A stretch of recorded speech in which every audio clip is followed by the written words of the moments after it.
يا سلام يا سلام.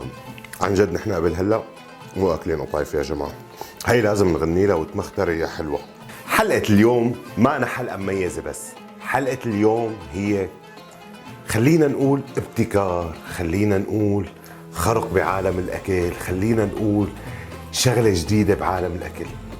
لحتى تعرفوا كل التفاصيل الخاصه بوصفه اليوم احضروا معي الفيديو. رح نمشي على السريع بالوصفة تبعنا كونه اشتغلناها من قبل. كاستين طحين، كاسة سميد ناعم، بالإضافة له معلقتين من السكر صغار، المعالق هون عم نحكي عن معالق صغار، معلقتين حليب بودرة، نص معلقة بيكنج باودر، ربع معلقة كربونات الصودا،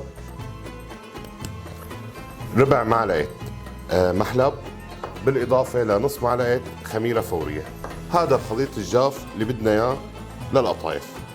هلا الخليط تبعنا الناشف بدنا نحطه بالخلاط، وبعد هيك بدنا نضيف عليه كاستين ونص من المي. المي لازم تكون فاترة. هلا دور المي الفاترة فوق الخليط.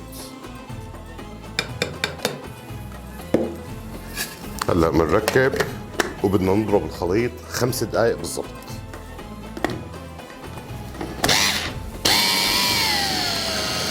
مضوا ال5 دقائق تبعنا، ومن باب التأكيد والاحتياط رح نرجع نصفي الخليط تبعنا. بعد ما نصفي الخليط رح اتركه بالضبط ثلث ساعة لحتى يرتاح العجين، وبعد هيك ببلش صفيه. المقلاية أو الصاج اللي بدنا نشتغل عليه قبل ب5 دقائق مما نبلش شوي بدنا نحطه على الغاز ونشغل تحته. والخرقة النظيفة أول شغلة رح نعملها أنه نحطها. هلا عنا العجين إذا بدكم تستخدموا الحشوة جوز أو قشطة بنصحكم بهذا الوقت تحطوا الماء زهر. إذا للقطايف العصافيري بهذا الوقت تحطوا الماء زهر. كونه اليوم حشواتنا غريبة شوي فما رح استخدم الماء زهر أبدا. هلأ بداية تحريكة صغيرة للعجين ومنبلش بعدين صب.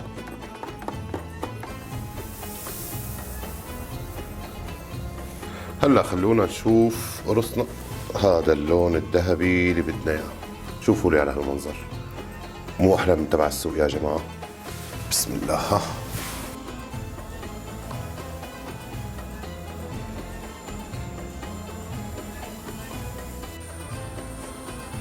شوفوا لي على هالمنظر.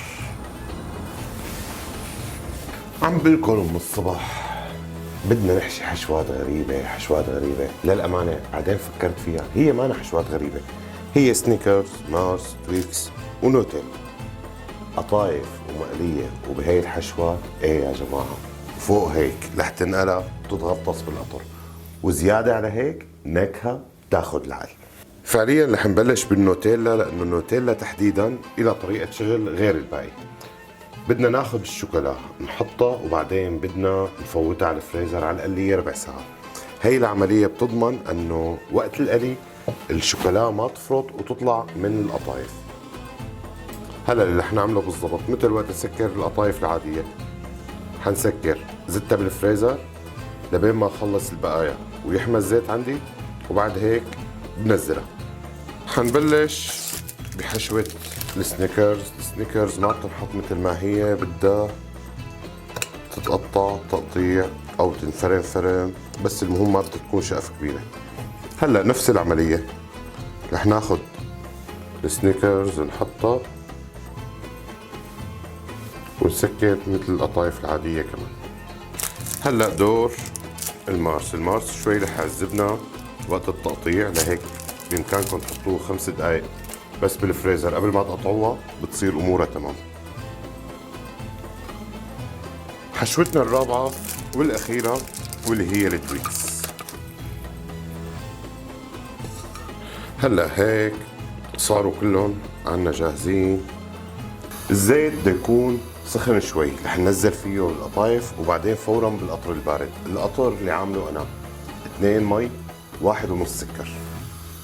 القطايفات هون، المعلقة تبع القلي هون، الشوكتين للقطر هون، والصحن اللي بدي احط فيه. كل شيء بده يكون بين ايديكم. رح بلش نزل قطعة قطعة. هذا اللون بالضبط الذهبي اللي بدنا اياه للقطايفات. هلا فورا على القطر.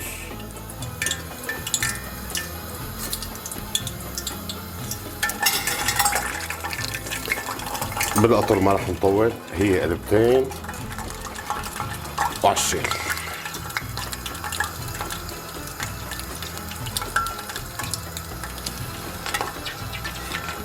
نفس العملية بالضبط، نفس الإجراءات اللي رح نمشي فيها. وهي اجت قطعة النوتيلا من الفريزر وعلى القلي فورا. وهي النوتيلا عنا صارت جاهزة لتنزل على القطر. يا سلام، شو رأيكم نروح على التقديم؟ يا سلام يا سلام، اجا وقت الجد يا جماعة.